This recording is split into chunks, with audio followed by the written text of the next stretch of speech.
शिल्पा अग्रवाल परिवार की बड़ी बहू थी।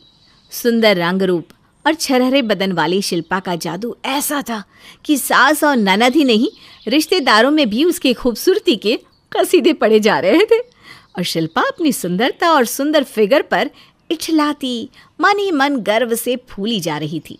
खैर, शादी के बाद हर लड़की की जिंदगी में बदलाव आता है। शिल्पा के जीवन में भी बदलाव आया और वो 2 प्यारे प्यारे बच्चों की माँ बन गई। दोनों बच्चों के जन्म के बाद तो जैसे शिल्पा के पास अपने बारे में सोचने का समय ही नहीं था। इससे पहले कि शिल्पा समझ पाती, उसका वजन 70 किलो का कांटा लांघ गया और कमर कमरा बन चुकी थी। खैर, जब तक वो अकेली थी, खुद को आईने में देख देख कर खूब इठलाती थी। लेकिन समस्या तो तब शुरू हुई जब शिल्पा की इकलौते देवर ऋषभ की शादी शिखा के साथ हो गई और वो अग्रवाल परिवार की छोटी बहू बनकर घर आ गई।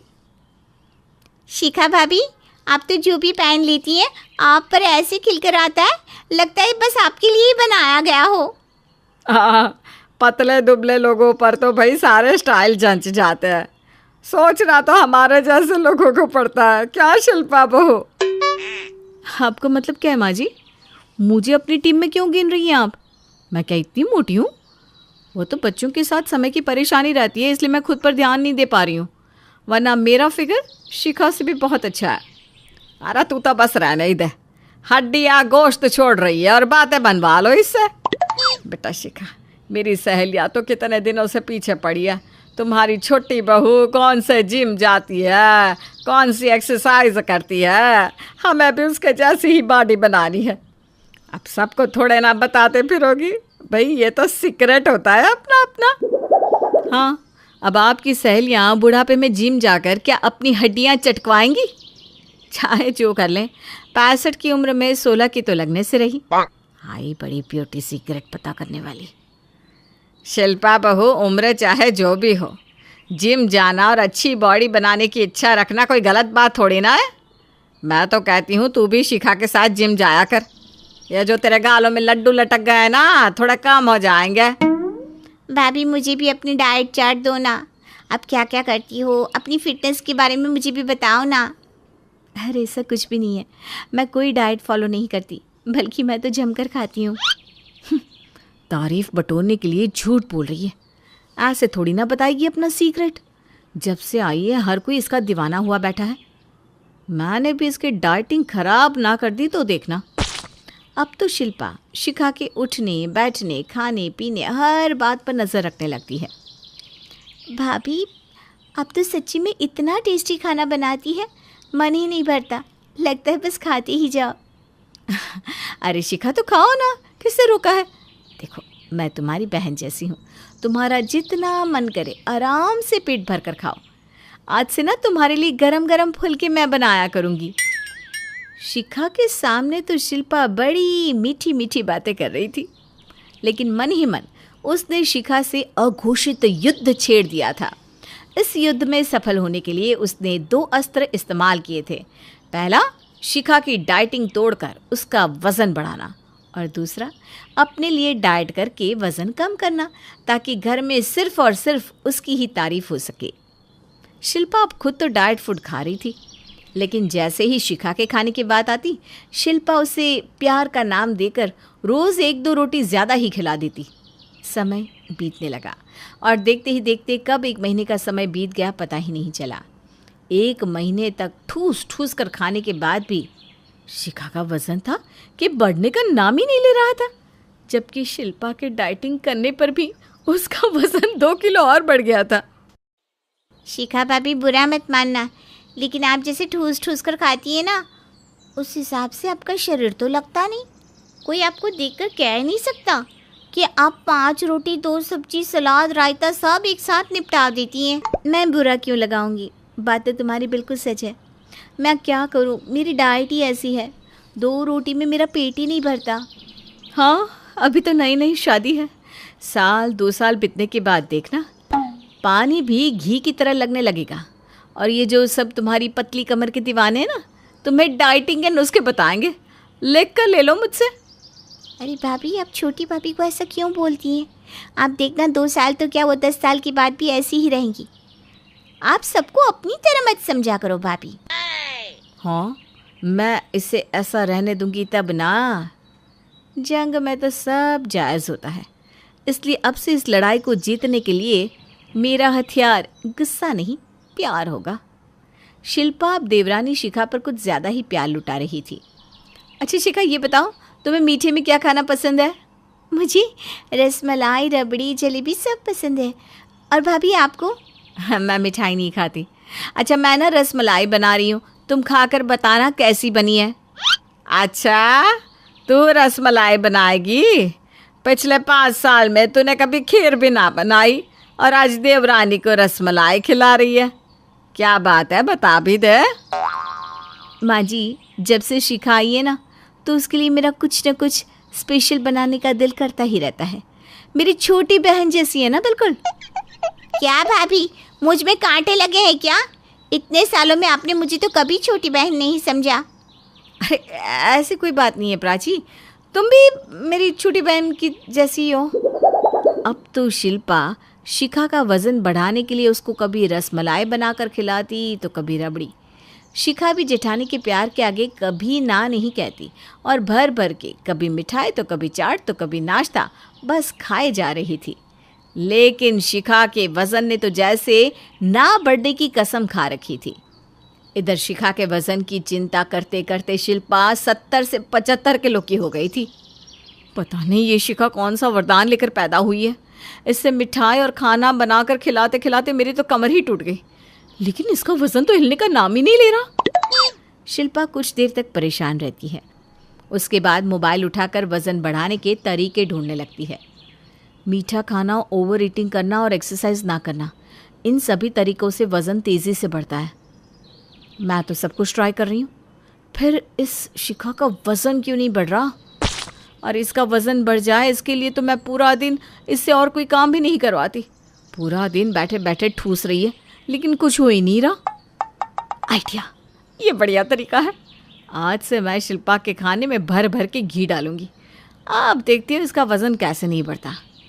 अगले ही दिन से शिल्पा शिखा की सब्ज़ी, पराठे, रोटियां हर जगह भर भर कर घी डालने लगती है और बेसब्री से इंतज़ार करने लगती है कि कब उसका वज़न बढ़े और वो उसे वज़न बढ़ने का ताना मारे। लेकिन वज़न को तो ना बढ़ना था और ना वो बढ़ा। अब तो शिल्पा का सब्र जवाब दे गया और अपना दुख बांटने के लिए उसने अपनी सहेली को फ़ोन मिला दिया। आज सुना हमारी ब्यूटी क्वीन, क्या हाल चाल है तेरे? अब तो तू जेठानी बन गई भाई, अब तो ठाट ही ठाट होंगी। देवरानी से खूब सेवा करा रही होगी। अरे काहे की ब्यूटी क्वीन, जब से ये शिखा आई है मेरी तो रातों की नींद और दिन का चैन सब हराम हो गया है। अब इस घर में मेरी कोई वैल्यू ही नहीं रही। जिसे देखो शिखा की सुंदरता की पीपनी बजाता रहता है। मैं तो अब उनके लिए मोटी और भद्दी हो गई हूँ। ये तो बड़ी गलत बात है। तू भी तो जेठानी है, दिखा दे अपनी ठसक, 4 दिन में सब लाइन पर आ जाएंगी। अरे यार, मैं नहीं चाहती कि घर में लड़ाई झगड़ा हो, इसलिए मैं तो चुपचाप उसके वेट बढ़ने का इंतज़ार कर रही हूँ। तुझे पता है, जब से उसकी शादी हुई है मैं तीनों टाइम का खाना उसे बिस्तर पर बिठा कर खिला रही हूँ। इतना खाती है क्या बताऊँ। कभी रबड़ी, कभी जलेबी, 6 रोटी, 3 कटोरी चावल, लेकिन मजाल है जो उसका 1 ग्राम भी वज़न बढ़ा हो। पता नहीं इतने सूखे शरीर में इतना खाना वो कहाँ लेकर जाती है। लगता है तू पूरी जान लगाकर देवरानी की सेवा कर रही है। इतना काम करते करते तू पक्का पतली हो गई होगी। पतली? अरे स्ट्रेस लेकर मेरा 5 किलो वज़न और बढ़ गया। तभी शिखा हंसते हुए दरवाजे के पीछे से बाहर आती है। अच्छा, तो ये राज है आपके इतने लाड़ प्यार का। तभी मैं सोचूं जिठानियाँ इतना लाड़ कब से करने लगी। अरे भाभी, मैं पानी की जगह घी भी पी लूँ ना तो भी मेरा वज़न नहीं बढ़ने वाला। मैं बचपन से ही ऐसी हूँ। और आपको एक राज की बात बताऊँ, मुझे ऐसा सूखा पापड़ होना कतई पसंद नहीं है। मुझे तो भरा भरा शरीर अच्छा लगता है। बचपन से मुझे सब सूखा पापड़ कहकर चिढ़ाते हैं। आप इतनी प्यारी हैं, आप मेरे जैसे क्यों बनना चाहती हैं भाभी? शिखा की बात सुनकर शिल्पा का सारा गुस्सा भी छू हो जाता है और वो समझ जाती है कि मोटा या पतला होना अपने हाथ में नहीं है। भाभी, मैं तो रसोई में रसमलाई लेने आई थी। अभी रसमलाई मिलेगी या नहीं? अरे खाओ खाओ, खूब खाओ। और रसमलाई तो मुझे भी बहुत पसंद है।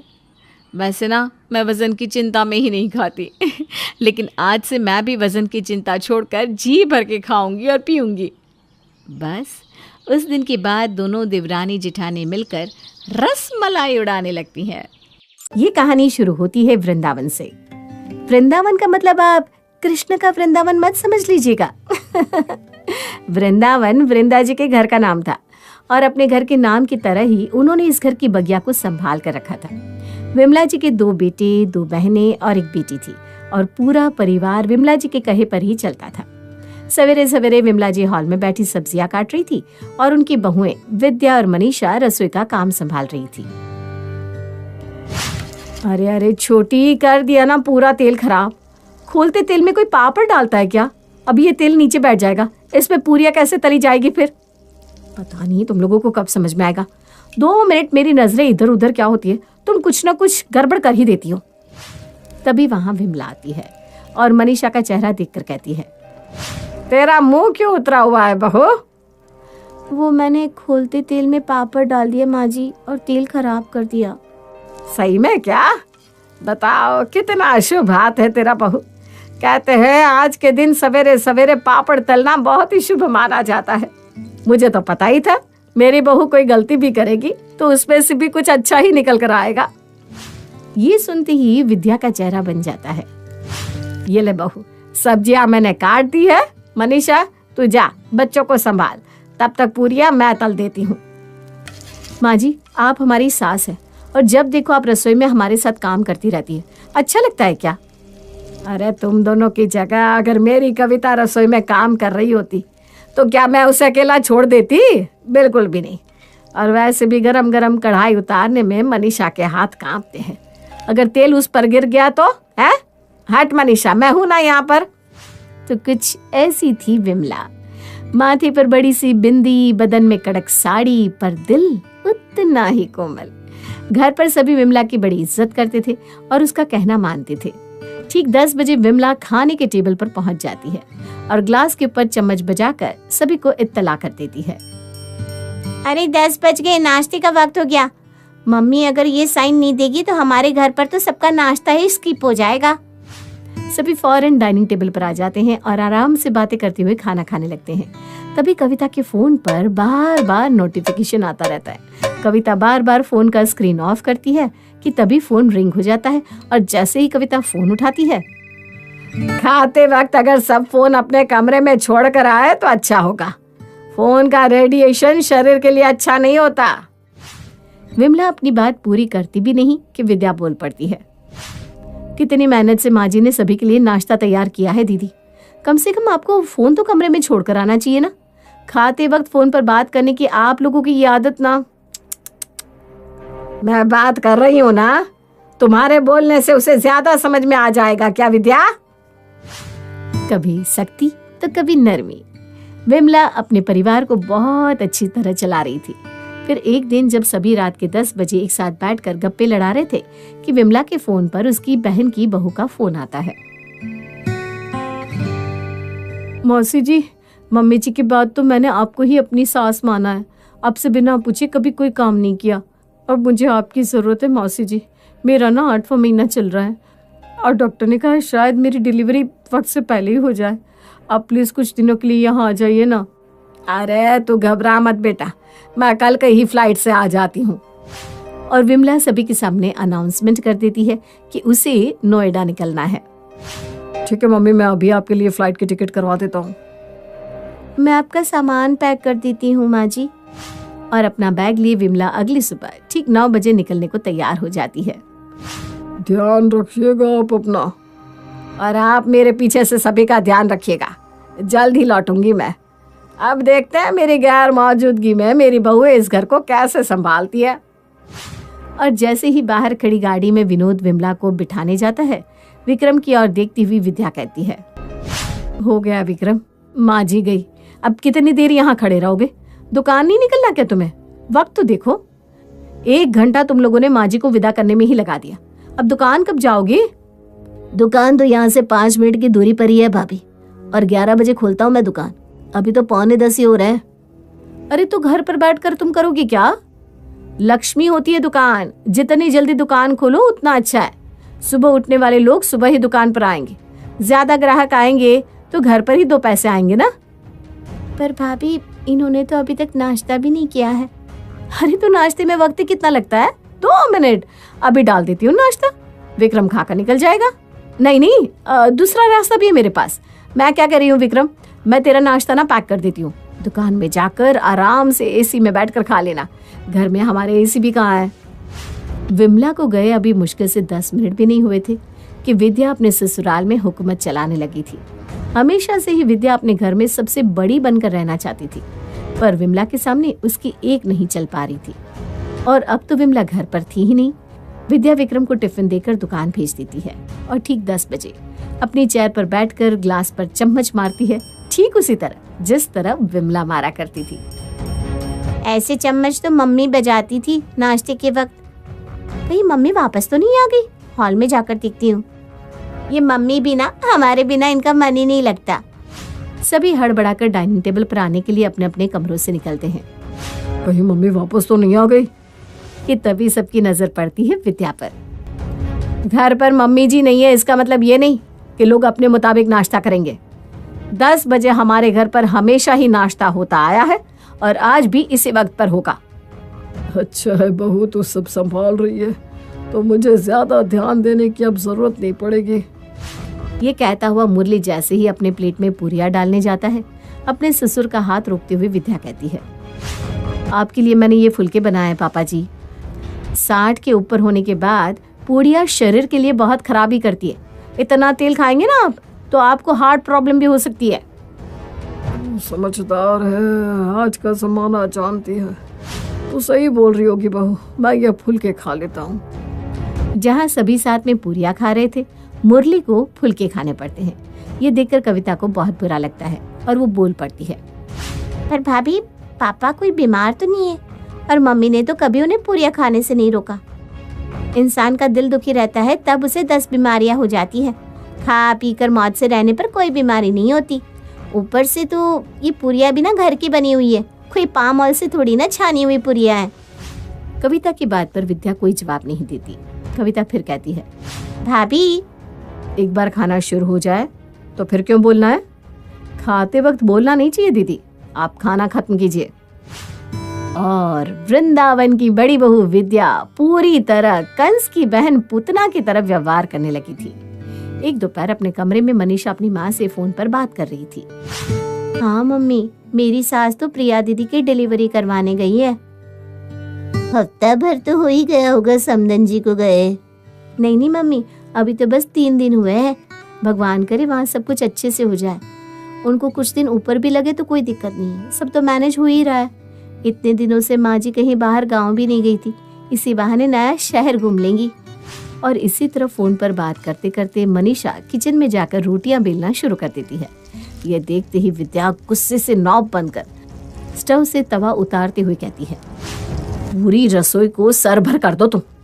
रसोई में माँ अन्नपूर्णा का वास होता है, यहाँ भी फोन उठाकर ले आई तुम। इसी फोन को उठाकर तुम लोग बाथरूम में ले जाते हो और इसी को रसोई में ले आते हो। ये आप क्या कह रही है भाभी? बाथरूम में तो मैं कभी फ़ोन लेकर नहीं गई। मैं फ़ोन यूज़ ही कितना करती हूँ। मेरे फ़ोन में तो बस एक मेरी मम्मी का फ़ोन आता है। उनसे बात हो रही थी तो मेरी नज़र घड़ी पर पड़ी। दोपहर के खाने का वक्त हो गया था ना, इसलिए मैं बात करते हुए रोटी सेकने आ गई। अरे माँ जगदम्बा, इतनी कृपा न करे आप हम पर। बोल तो ऐसे रही हो जैसे अगर तुमने रोटियां नहीं बनाई तो इस घर में सब भूखे मर जाएंगे। छी छी छी छी छी, तुम तो पूरा धर्म ही भ्रष्ट कर दोगी। मुझे अब पूरी स्लैब साफ करनी पड़ेगी। अच्छा भाभी, मैं स्लैब साफ कर देती हूँ। याद रखना, रसोई में ये फोन पर बातचीत नहीं चलेगी। इसे तुम्हारी आखिरी गलती समझकर माफ कर रही हूँ मैं। नहीं ये क्या उस्तांडे सीख लिए सबने, कोई अपनी मर्जी चला रहा है, कोई अपनी। पर याद रखना, मेरे होते मैं किसी को अपने सर पर बैठने नहीं दूंगी। इसी तरह एक हफ्ता बीत जाता है। और 8वें दिन विद्या ठीक विमला की तरह ही माथे पर गोल सी बड़ी बिंदी लगाकर और कड़क साड़ी पहनकर सीढ़ियों से नीचे उतरती है और अपनी सास की ही चेयर पर बैठकर चम्मच बजाकर नाचते होने का आगाज करती है। अरे वाह विद्या, तुम तो बिल्कुल मम्मी की तरह ही तैयार होकर आई हो। मैं हमेशा से ऐसे ही तैयार हुआ करती थी। वो अलग बात है कि घर की झंझटों में इतना वक्त ही नहीं मिला कि साड़ी को आयरन करके पहन सकूं। वैसे कल रात को आपको आने में देर कैसे होगी थी? आप कुछ बोल रही हैं भाभी? आप ही ने कहा था ना खाने की टेबल पर बात नहीं करते। चलिए मनीष भैया, चलिए भैया खाना खाइए। इस सवाल का जवाब भाभी को बाद में दीजिएगा। ये दीदी बहुत उड़ रही है, लगता है उनके पंख काटने ही पड़ेंगे। ये इसी तरह बीच में बहस करती रही तो इस घर में मेरी तानाशाही ज्यादा दिन तक टिक नहीं पाएगी।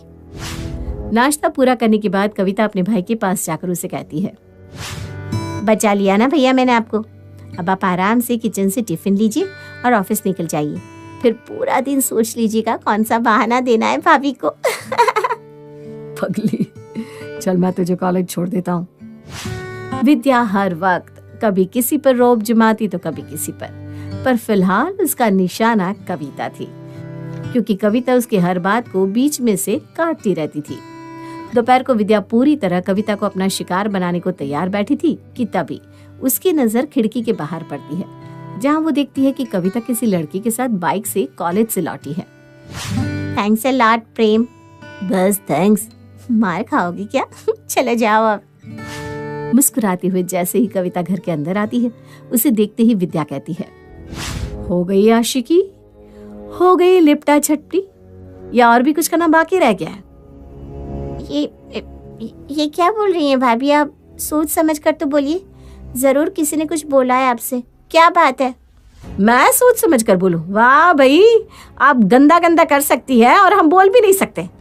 क्या बातें हो रही थी उस लड़के के साथ बाहर, सब देख लिया मैंने और सुना भी अपने कानों से। मुझे तो लगा तुम दोनों कुछ ऐसा ना कर बैठो कि मोहल्ले में हमारी थू थू हो जाए। बाहर ही आने वाली थी मैं कि भगवान का शुक्र है कि तुम्हारी इस भ्रष्ट बुद्धि में थोड़ी समझ आ गई और तुम अंदर आ गई। कौन था वो आवारा? कॉलेज के बहाने ये सब कर रही हो तुम? विद्या जोर जोर से चिल्लाने लगती है। उसकी आवाज सुनकर मनीषा और मुरली वहां आ जाते हैं। बहुत हो गया भाभी, मैं अब एक और फालतू लफ्ज बर्दाश्त नहीं करूंगी। वो लड़का कोई ऐसा वैसा आवारा लड़का नहीं है, सरकारी नौकरी है उसकी। मम्मी उससे मिल चुकी हैं और मम्मी ने कहा है कि प्रिया भाभी के घर से आने के बाद वो हमारी शादी की बात करेंगी। बिल्कुल मिलाया होगा आपने माँ जी से किसी को, पर मैं कैसे मान लूं कि बाहर जो लड़का आपको छोड़ने आया था ये वही लड़का है जिससे आपने माँ जी से मिलवाया है? आजकल की लड़कियों का शातिर दिमाग मैं अच्छी तरह से जानती हूँ। आने दीजिए आपके भैया को, अब वही आपसे पूछेंगे कि ये प्रेमी आशिक दीवाना कौन था। मुझे अपनी बेटी पर पूरा भरोसा है, अगर वो कुछ कह रही है तो उसकी बात में सच्चाई जरूर होगी। तुम्हें ज्यादा दिमाग चलाने की जरूरत नहीं है बहू। आपके तो खुद की उम्र हो रही है बाबूजी, आपको क्या 3-5 में समझ आएगा? वो तो माँ जी थी तो घर संभल कर चल गया, वरना आपके भरोसे रहता तो पता चला हम सड़क पर होते। ये इस घर में क्या हो रहा है? बड़प्पन के नाम पर जेठानी जी ने तो तानाशाही मचा कर रख दी है। मुझ पर हुकूमत करते करते अब दीदी और बाबूजी पर भी आ गई है। ये सही नहीं है, कुछ तो करना पड़ेगा। अब विद्या कोई काम नहीं करती और मालकिन की तरह सारा काम मनीषा से करवाती और उसे ताने देती सो अलग। सुबह से तीसरी बार बर्तन धो रही हूँ, परेशान हो गई हूँ मैं। तभी कविता किचन में आती है और अपनी छोटी भाभी के काम में हाथ बटाने लगती है। आप ये सब क्यों कर रही है दीदी? आप जाइए पढ़ाई कीजिए। पढ़ाई तो मैं कर लूंगी भाभी, पर ये कौन सी बात हुई कि विद्या भाभी दिन भर खुद तो आराम करती है और सारा काम आपसे करवाती है। आप अपने कमरे में जाइए और उन्हें किचन में बुलाइए। अकेले सब कुछ करने की कोई ज़रूरत नहीं है आपको। और इसी बात से मनीषा को एक आइडिया आता है। मनीषा अपनी सास को फोन मिलाकर हाथ में फोन पकड़े विद्या के कमरे में जाती है। भाभी चलिए ना, रात के खाने की तैयारी कर लेते हैं। सिखा तो दिया तुम्हें खाना बनाना, अब भी अकेले खाना नहीं बना पा रही हो क्या तुम? और ये नाइटी कैसे पहन ली तुमने? ऐसे कपड़े पहनने तो कमरे में अपने पति के सामने पहनो, मेरे सामने नहीं चलेगा। साल भर हो गया शादी को और इनका दिखावा खत्म ही नहीं हो रहा। पर भाभी पापा जी की तबीयत खराब है, वो तो कमरे में ही खाएंगे और जेठ जी ने फ़ोन करके कहा कि आज रात को वो नहीं आने वाले। बाकी आप सभी तो है घर पर, इसीलिए मैंने नाइटी पहन ली। ये सब नखरे नाटक मेरे सामने नहीं चलेंगे, समझी? जितना उड़ना है उड़ लीजिए भाभी, क्योंकि आज आपकी तानाशाही का आखिरी दिन है। कल से हम सब आज़ाद हो जाएंगे। और अगली सुबह जब विद्या आराम से पैर फैलाए अपने कमरे में सो रही थी, उसे अचानक एक गूंज सुनाई देती है। बस इंसान खाना बाकी था तेरा। आज मैं नहीं आती तो पता चला इनमें से किसी एक को निगल जाती तू। और ये गर्राहट किसी और की नहीं, विमला की थी। अचानक अपनी सास की आवाज सुनकर हड़बड़ाती हुई विद्या नींद से उठ जाती है और क्या देखती है, उसके कमरे में सारे घर वाले एक साथ इकट्ठे खड़े हैं। माँ जी, आपका भाई डिलीवरी हो गई क्या? रात को जेठ जी माँ जी को ही तो लाने गए थे जेठानी जी। इन सब ने ना जरूर आपके कान भरे होंगे माँ जी। मैं बताती हूँ आपको क्या बात है। किसी को मुझे कुछ बताने की जरूरत नहीं है, मुझे सब कुछ पहले से ही पता है। तुझे क्या लगा विद्या, विमला की कुर्सी पर बैठने से, विमला की तरह कपड़े पहनने से तू विमला बन जाएगी? विमला बनना इतना आसान नहीं है। मैंने अपना घर तुम्हारे हवाले क्या छोड़ा, तुम तो खुद को इस घर की रानी समझने लगी। वो तो भला हो भगवान का कि इस घर की बड़ी बहू समझकर तुझे इस घर की चाबियां नहीं सौंपी, वरना न जाने तो इन सब की क्या हालत करती। ये कहती हुई विमला अपने कमरे से तिजोरी की चाबियां निकालकर मनीषा के हाथ में रख देती है। बेचारी प्रिया को ऐसी हालत में छोड़कर मुझे यहाँ आना पड़ा, तेरे कारण विद्या, तेरे कारण। मनीषा, मुझे तुझ पर पूरा भरोसा है, तू इस घर को प्यार से और समझदारी से चलाएगी। और हाँ कविता, मैं वहां से लौटते ही तेरी शादी की बात करूंगी, ये बात भी पक्की है। चलो खत्म हुई तानाशाही। तो नोएडा की फ्लाइट करवा दे मम्मी। तो इस तरह वापस लौटकर विमला वृंदावन के गुलशन को फिर से खिला देती है।